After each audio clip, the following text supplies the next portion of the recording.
Podem assentar, irmãos. Por falar em amigos, nós estamos com a presença da Rosângela e o Vicenzo. Onde estão, por favor? Muito prazer pela presença de vocês.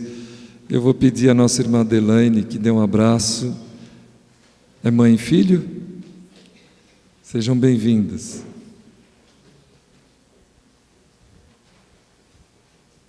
Deus abençoe a vocês e a família. Amém. E nós estamos também recebendo a esposa do pastor Sérgio, Dona Jane. É um prazer recebê-la. Não é a primeira vez, né, irmãos? Que mãe que deixa seu filho, né? Ah, tá bom, irmã. Tá ótimo. Seja bem-vinda, irmã. A paz do Senhor Jesus, nosso amigo, conforme acabamos de cantar. Convidamos as crianças para virem à frente.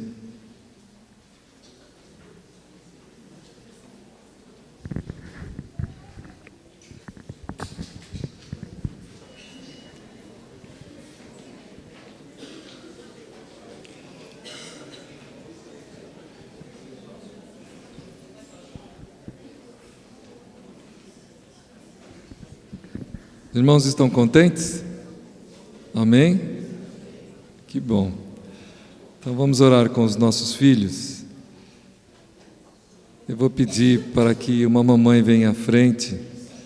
Voluntariamente, uma mãe quer vir à frente, por favor, para orar por essas crianças.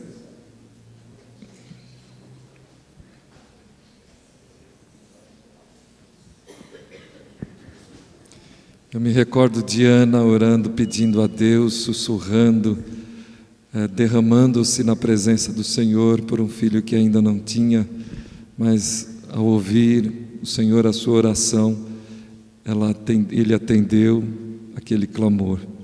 A importância da oração de mãe. Uma mãe, por favor, venha à frente. Podem vir as duas.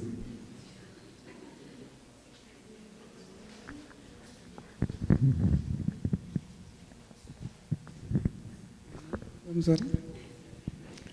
Senhor nosso Deus, nós te agradecemos, Senhor, pela oportunidade de poder estar aqui, Senhor, e trazer também os nossos filhos para ouvir a Tua palavra, Pai. Neste momento nós pedimos que o Seu Espírito Santo, Senhor, possa estar falando aos corações deles, Senhor amado, que eles possam ouvir de Ti e guardar nos seus corações até a fase adulta, Pai. Cuida deles e protege eles, Senhor, para o Teu reino. Em nome de Jesus, amém. Muito obrigado, crianças. Podem ir para o estudo. O tio Marlon está esperando lá ansiosamente vocês chegarem. Vamos abrir a palavra, irmãos, nós que ficamos aqui na epístola escrita pelo apóstolo Paulo, na carta escrita por ele a Timóteo, o capítulo 3, pela manhã, já antecipamos aos irmãos que aqui estiveram, que nós conversaríamos, portanto, sobre o assunto liderança cristã, falando a respeito desse texto, primeira carta de Paulo a Timóteo, capítulo 3, do verso 1 até o verso 7. Primeira carta de Paulo a Timóteo, capítulo 3, do verso 1 ao verso 7. Mesmo assentados, irmãos, vamos falar com o nosso Deus. Antes de lermos, eu esqueci aqui de mencionar a presença do Ronaldo. Quem é o Ronaldo, por favor? Seja bem-vindo. O Ronaldo, eu já conheço o Ronaldo, né? Estivemos juntos essa semana. Peço para o irmão, então, dá um abraço nele aí, irmão, por favor. Nosso irmão Vandir, Ronaldo, filho da Maria. Estivemos esta semana com o Ronaldo, né? E a igreja esteja orando uns pelos outros. Deus abençoe também a vida do Ronaldo. Seja bem-vindo, Ronaldo. Vamos ler esse texto, verso 1 ao 7. Fiel é esta palavra, ou fiel é a palavra. Se alguém aspira ao episcopado, excelente obra almeja. É necessário, portanto, que o bispo seja irrepreensível, esposo de uma só mulher, temperante, sóbrio, modesto, hospitaleiro, apto para ensinar, não dado ao vinho, não violento, porém cordato, inimigo de contendas, não avarento, e que governe bem a própria casa, criando os filhos sob disciplina, com todo o respeito. Pois, se alguém não sabe governar a própria casa, como cuidará da igreja de Deus? Não seja neófito, para não suceder que se ensoberbeça e incorra na condenação do diabo. Pelo contrário, é necessário que ele tenha bom testemunho dos de fora, a fim de não cair no opróbrio e no laço do diabo. Deus nos abençoe ao meditarmos na sua santa palavra, viva e eficaz. Vamos então falar sobre liderança cristã. Estas cartas de Paulo a Timóteo, assim como a carta que ele escreveu a Tito, assim como a carta que ele escreveu a Filemon, são denominadas epístolas ou cartas pastorais. Ou seja, elas revelam um cuidado pastoral. O que é este cuidado pastoral? A Bíblia é repleta de exemplos, nos mostram, e especialmente aprendemos com o nosso Mestre Jesus Cristo, a ação de um pastor. O pastor protege, o pastor indica o melhor caminho, o pastor mostra as boas pastagens, encaminha para as boas pastagens, o pastor encaminha para as sombras, para as áreas de refresco, para o melhor modo de viver, para o melhor modo de crescer, para o melhor modo de se desenvolver. Quando Paulo, portanto, escreve a Timóteo, como escreveu aos outros dois irmãos, os seus cuidados são estes. O desejo que Paulo tinha, portanto, era ver Timóteo se aproximando cada dia mais deste modelo que nós aprendemos com Jesus. Timóteo, conforme orientações do próprio apóstolo Paulo, estava à frente da igreja de Éfeso. Se os irmãos voltarem um pouquinho lá no capítulo 1, versículo 4, versículo 3, nós leremos esta informação dada. Quando eu estava de viagem rumo à Macedônia, te roguei permanecesses ainda em Éfeso, para admoestares a certas pessoas, a fim de que não ensinem outra doutrina. Portanto, Timóteo era e foi um dos sucessores do apóstolo Paulo, e especialmente em relação à igreja de Éfeso.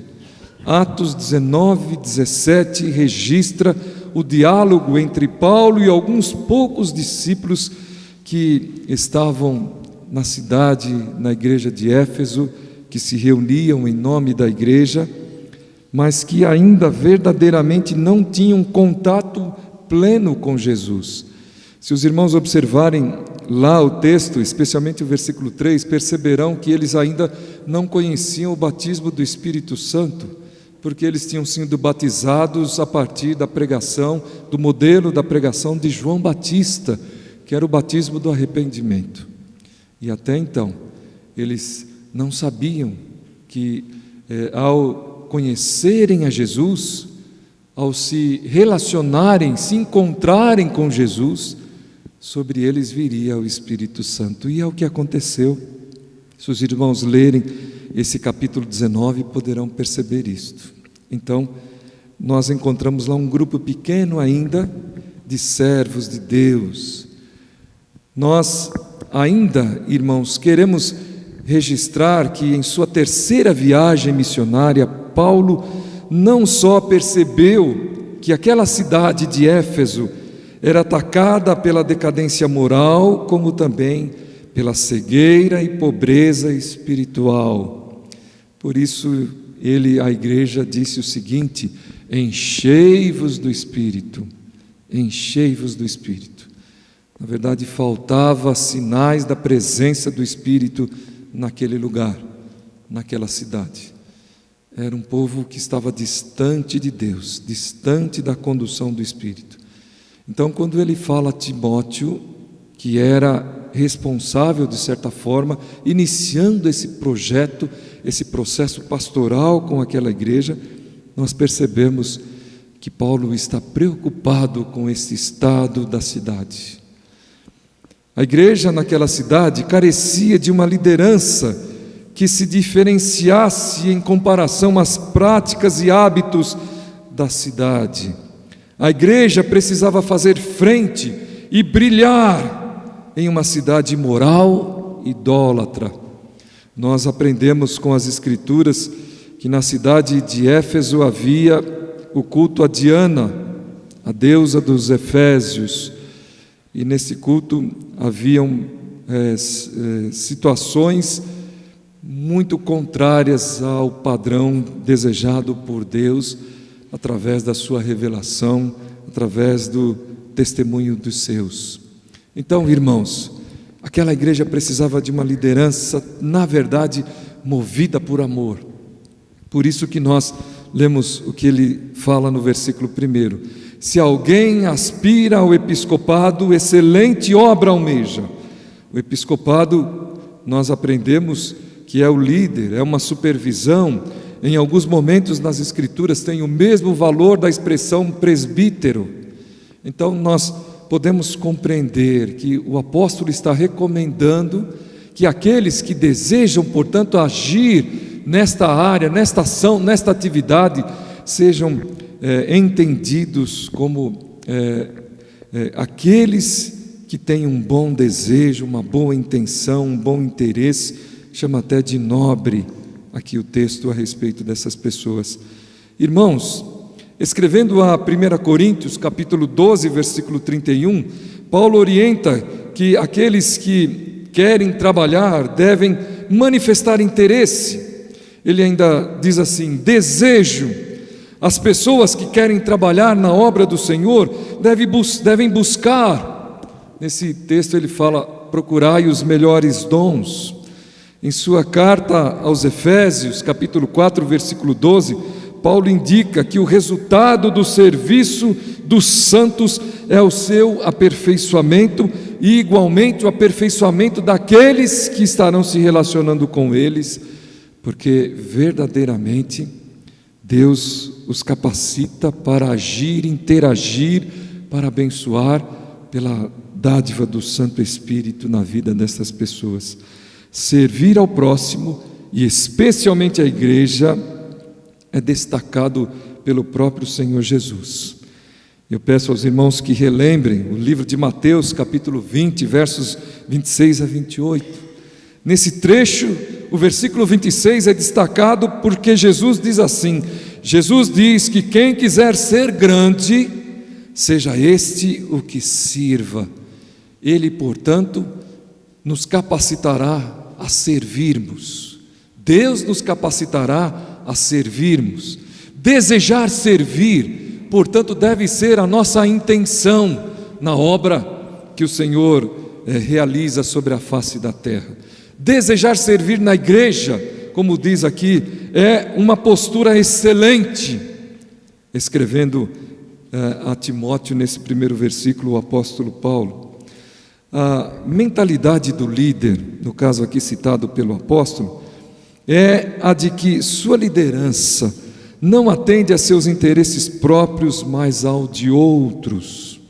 Outro aspecto interessante e importante destacado por Jesus, e que é reproduzido também pelos apóstolos, irmãos, é que os líderes da igreja inicial, como eles, tinham consciência de que eles estavam ali liderando aquele grupo porque Deus é que os havia chamado, Deus os havia convocado.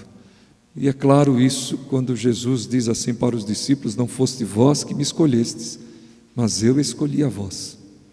Jesus separou aqueles homens, aqueles 12 apóstolos, para uma tarefa especial, para iniciar um projeto que só terminará quando Ele voltar. Não é muito especial o que Jesus fez com aqueles apóstolos? A igreja, portanto, só vai deixar de existir na forma e na história quando Jesus retornar. Quando estivermos na presença do Altíssimo, quando estivermos eternamente diante dEle. E ainda nós recebemos a informação de que Deus nos qualifica. Esse Mateus 23, esse texto de Mateus que citamos, versículo 23, a parte B, fala justamente isto. Deus nos qualifica. Em 1 Coríntios 12, versos 7 e 11, nos informa que o Espírito distribui as vocações conforme lhe apraz e para um fim proveitoso. Quando a vontade de Deus é compreendida, desejada, aceita, acontece o melhor resultado. Vale a pena, queridos irmãos, se dispor. Vale a pena pesquisar. Não é isso que Paulo fala? Buscai os melhores dons. O que quer dizer esta pesquisa? Eu preciso saber o dom que Deus tem para a minha vida. Eu preciso procurar isto. Eu preciso entender qual é a ação que Deus quer que eu realize. E Deus é tão maravilhoso que Ele nos respeita assim. Sabe como nós somos, sabe qual é o nosso temperamento, sabe qual é a nossa personalidade e quer nos usar desta forma como nós somos. Por isso que Paulo recomenda para a igreja: buscai os melhores dons. Ele não está dizendo ali, e eu penso assim, que nós devemos buscar os dons que se destacam. Ele está dizendo: busque o dom que é melhor para você trabalhar para o Senhor, porque o desejo que Ele quer é que nós trabalhemos para o Senhor. É isto que Deus quer. E naquilo que Deus nos coloca, naquilo que nós vamos trabalhar, com certeza nós faremos o melhor.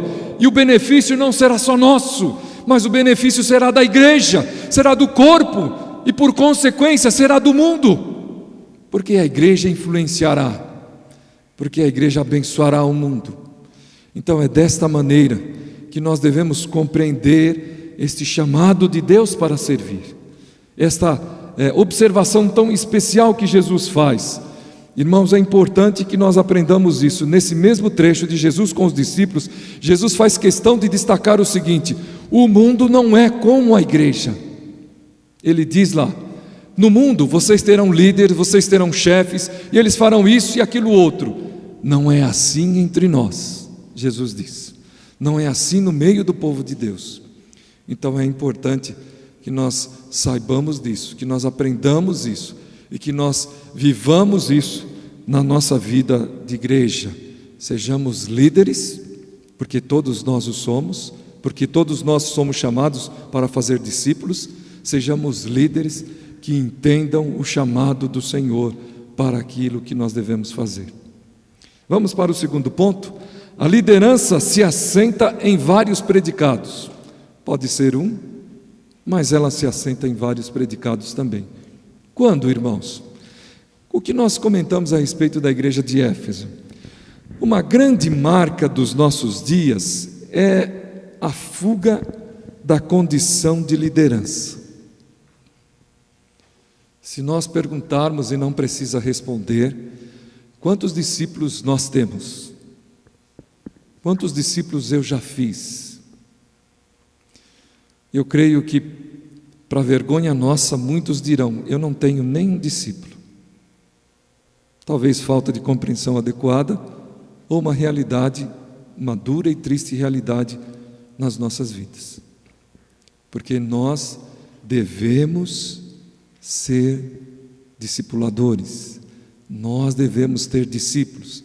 A fuga desta postura, a fuga da condição de liderança, especificamente no que diz respeito ao seu exercício, porque quando se aborda a respeito do seu retorno, muitos a desejam.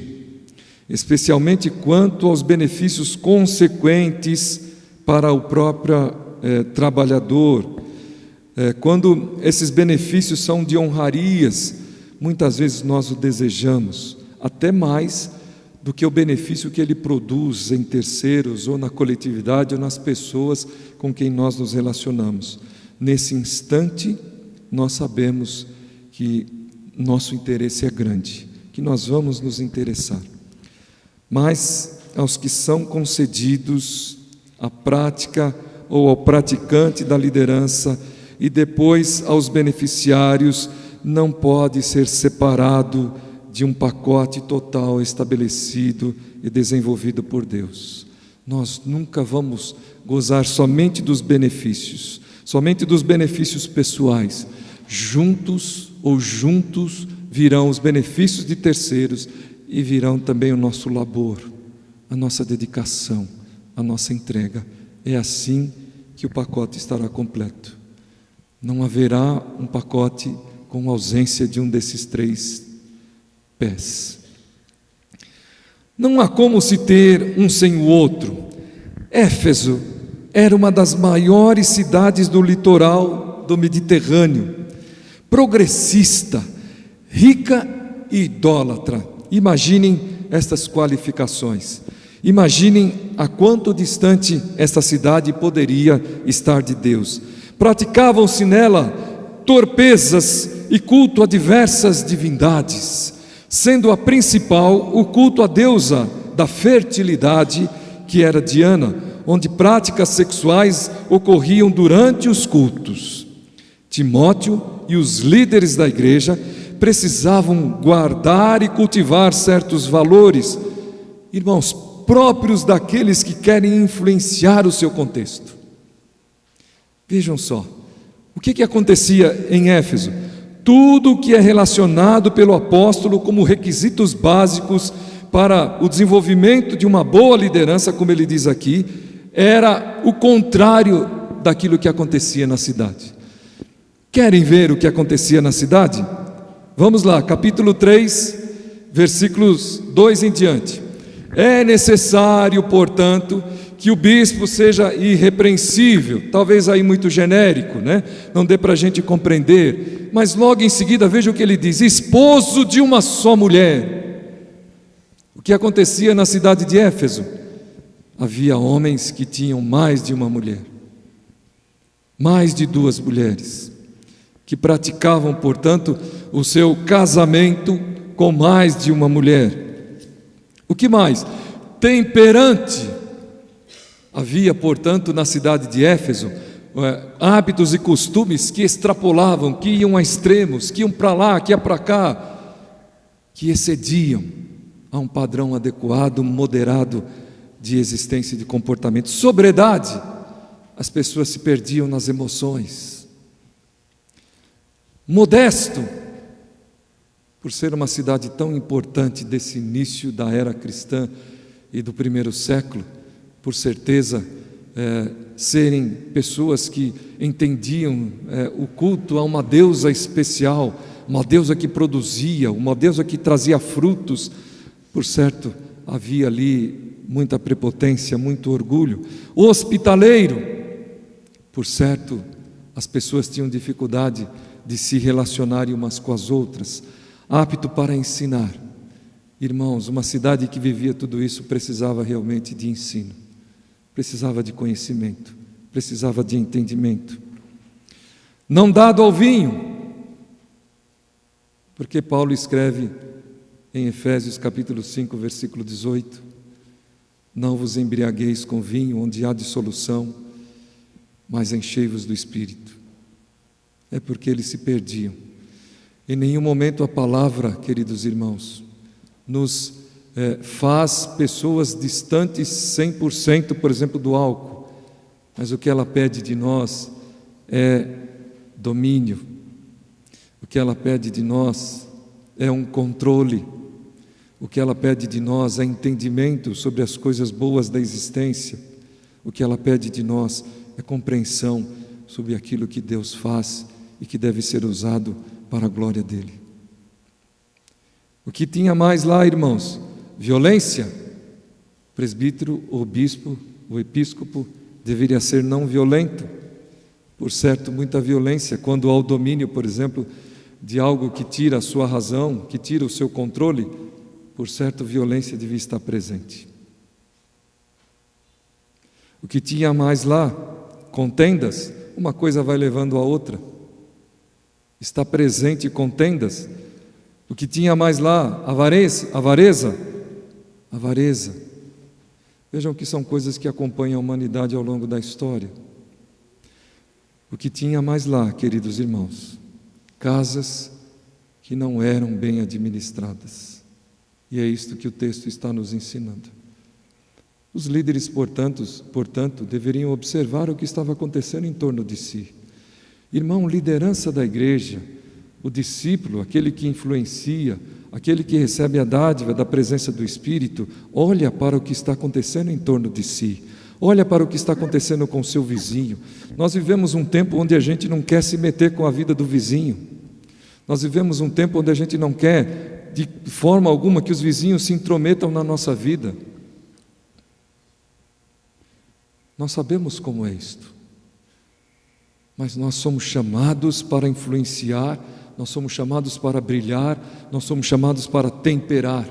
Nós somos igreja do Senhor.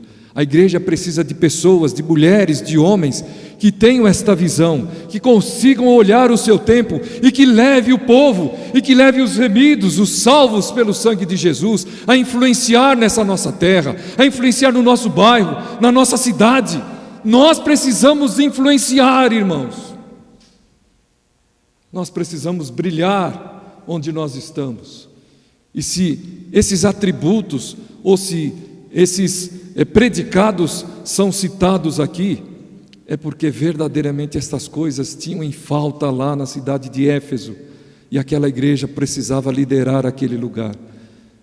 Se nós formos observar as cartas do apóstolo Paulo, em algumas delas ele escreve algumas desses predicados, ele esconde outras, é porque a igreja atua em meio à diversidade do ser humano e em meio à diversidade de postura, de comportamento, de ideias e de valores, e nós devemos conhecê-los todos.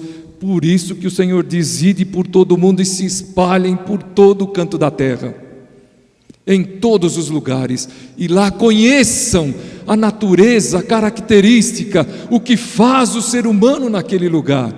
E se isso for agradável a Deus, abençoe, como Jesus disse quando Ele enviou os 12 apóstolos, né?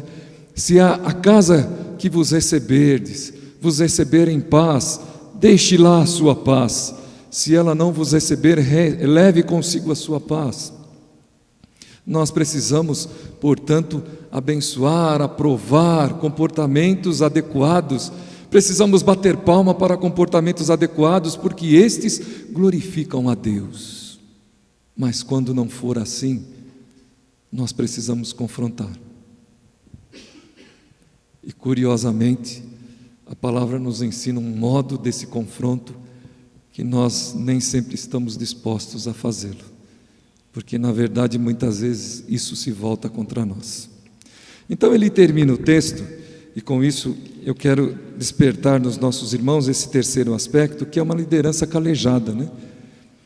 E por isso que nós estamos falando dessa revolta contra nós mesmos ou contra a igreja. Nos versículos 6 e 7 ele diz: não seja neófito, para não suceder que se ensoberbeça e incorra na condenação do diabo. Pelo contrário, é necessário que ele tenha bom testemunho dos de fora, a fim de não cair no opróbrio do laço do diabo. Quando se abre um processo seletivo para preenchimento de determinadas vagas de trabalho, dependendo do serviço a ser feito, do risco presente, da sensibilidade do tipo de negócio, exige-se sempre um certo nível de experiência. Isto quer dizer que um jovem nunca poderá assumir um papel de liderança? Não é isto que quer dizer. Na maior parte das vezes, talvez, quando assim é exigido, talvez, pode ser que sim. Para algumas regras, tem-se sempre a sua exceção. Quando se fala de liderança da igreja, conforme a expressão da liderança da igreja estabelecida por Deus, pelo Espírito, muitas vezes isso é exigido também, mas o próprio destinatário do texto também defende a tese contrária, né? Porque Paulo, por exemplo, ele escreve para Timóteo: Timóteo, ninguém despreze a tua mocidade. Ninguém despreze a tua mocidade. Timóteo realmente era um jovem. Ele era alguém, por exemplo, que tinha timidez, a timidez de um jovem diante de uma experiência maior, por exemplo. Mas nós podemos observar que as orientações de Paulo a este jovem nos fazem entender que alguns requisitos ele tem que se casam exatamente com a condição de liderança. Por exemplo, ele diz: Timóteo, ninguém te despreze, mas seu exemplo dos fiéis. Ainda ele diz: não desprezes o dom que há em ti, imposto pelas mãos do presbitério. Vejam essas qualificações que Paulo levanta aqui em relação a Timóteo. Alguém submisso, portanto, à direção de um colegiado superior. Alguém que foi e que recebeu bom testemunho dos de fora. É dito isso, né, no livro de Atos: Timóteo recebeu testemunho bom das pessoas de fora. Então nós podemos observar, queridos irmãos, que quando se fala de liderança na igreja, é preciso que duas coisas nós observemos, e especialmente estão nesses versículos aqui 6 e 7. Não ser neófito, que significa literalmente recentemente plantado, ou uma árvore verde, ou recém-convertido, nos faz compreender que um recém-convertido, um recentemente plantado, ele ainda não viveu muitas experiências com Deus. Ele ainda não viveu experiências difíceis, experiências duras, onde, por exemplo, a sua convicção, quem sabe, seja testada, onde a sua estabilidade econômica, financeira, emocional seja testada. Veja Paulo escrevendo aos Filipenses, capítulo 4, versículos 11 e 12. Convido os irmãos para abrirem aí um pouco antes, né? Capítulo 4, versículos 11 e 12. Digo isto não por causa da pobreza, porque aprendi a viver contente em toda e qualquer situação. Tanto sei estar humilhado, como também ser honrado. De tudo e em todas as circunstâncias já tenho experiência, tanto de fartura como de fome, assim de abundância como de escassez. Então aqui, não importa se é jovem ou se é idoso, mas a tendência é de que o idoso tenha tido mais oportunidades de provar, de viver estas circunstâncias. Mas sendo jovem e tendo aprendido a ser humilhado, e tendo aprendido a viver na escassez, e tendo aprendido a lidar com todas essas adversidades, como Timóteo, também poderá liderar, também poderá ter um discípulo, também poderá seguir a vida cristã, influenciando, sendo luz, sal da terra. É isto que Paulo está nos dizendo, portanto, escrevendo a Timóteo. E um segundo ponto diz o seguinte: que tenha bom testemunho dos de fora. E para isso nós recorremos a outro apóstolo. Vamos lá ao apóstolo Pedro, capítulo 2.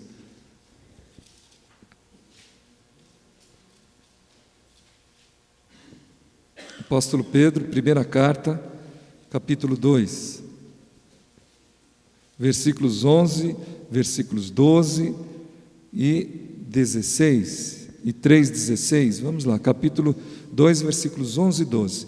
Amados, exorto-vos como peregrinos e forasteiros que sois, a vos absterdes das paixões carnais que fazem guerra contra a alma, mantendo exemplar o vosso procedimento no meio dos gentios, para que naquilo que falam contra vós outros, como de malfeitores, observando-vos em vossas boas obras, glorifiquem a Deus no dia da visitação.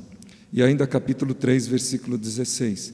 Fazendo-o todavia com mansidão e temor, com boa consciência, de modo que naquilo em que falam contra vós outros, fiquem envergonhados os que difamam o vosso bom procedimento em Cristo Jesus.